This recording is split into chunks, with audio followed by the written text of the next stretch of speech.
Olá, meus queridos amigos, amados irmãos. Mais um dia chegando, mais uma semana começando, né? E aqui, Pastor Sinésio, com as considerações da leitura de hoje.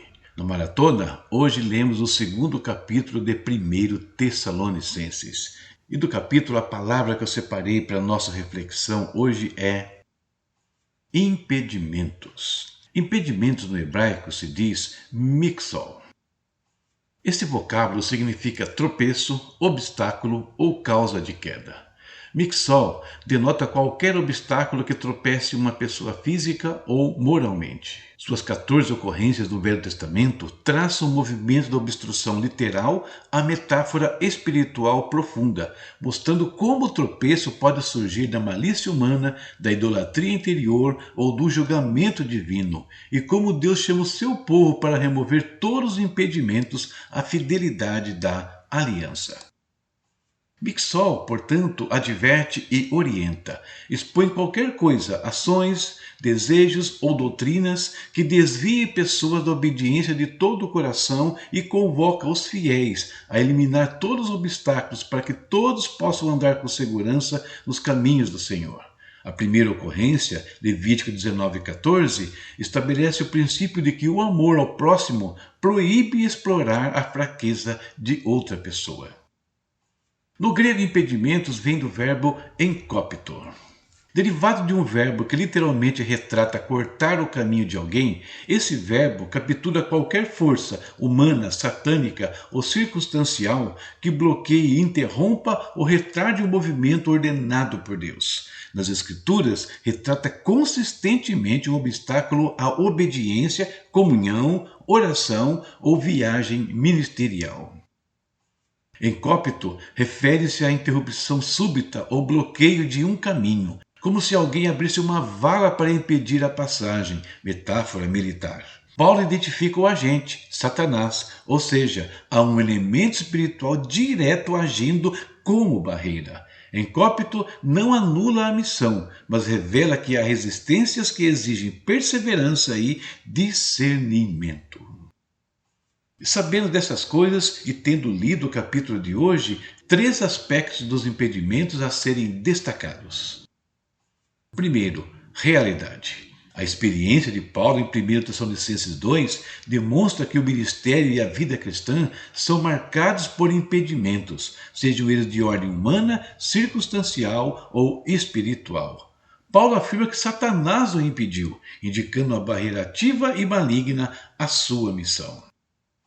Segundo, perseverança. Apesar dos impedimentos, no caso de Satanás e dos falsos judeus, Paulo e seus companheiros demonstram resiliência e um desejo inabalável de estar com os tessalonicenses, enfatizando a importância da persistência na fé. Finalmente, discernimento. A menção de Satanás como impedimento ressalta a necessidade de discernimento espiritual para reconhecer a origem dos obstáculos e resistir às suas influências. Em textos como Números 22:22, o opositor no caminho de Balaão não era o inimigo, mas o próprio Deus resistia aos maus caminhos do profeta. Conclusão. Embora 1 Tessalonicenses 2 não use impedimentos diretamente, os vocábulos hebraico mixol e grego enkópito ilustram a realidade de obstáculos encontrados por Paulo. A narrativa revela que, apesar dos impedimentos, até mesmo de Satanás, a perseverança e o discernimento são cruciais na jornada de fé. E termino lendo um trecho do capítulo 2, onde Paulo fala então sobre esses impedimentos.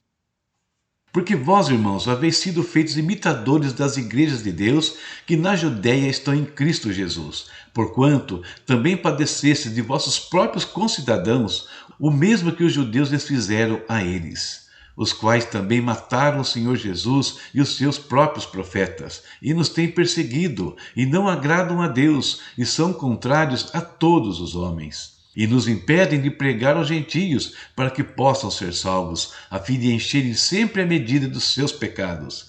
Mas a ira de Deus caiu sobre eles até ao fim. Nós, porém, irmãos, sendo privados de vós por um momento de tempo, de vista, mas não do coração, tanto mais procuramos com grande desejo ver o vosso rosto. Por isso bem quisemos uma e outra vez ir ter convosco, pelo menos eu, Paulo, mas Satanás nos impediu. É isso. Por hoje, que nessa semana o Senhor remova das nossas vidas todo impedimento, seja de ordem física, emocional ou espiritual, enfim, qualquer coisa que nos impeça de servir a Ele, de andar na presença dEle ou de conquistar aquilo que Ele planejou para nós. A leitura de amanhã, 1 Tessalonicenses capítulo 3, já está na sua tela. Deus abençoe a sua casa, a sua vida e a sua família. Até amanhã, se o Pai permitir. Tchau, tchau.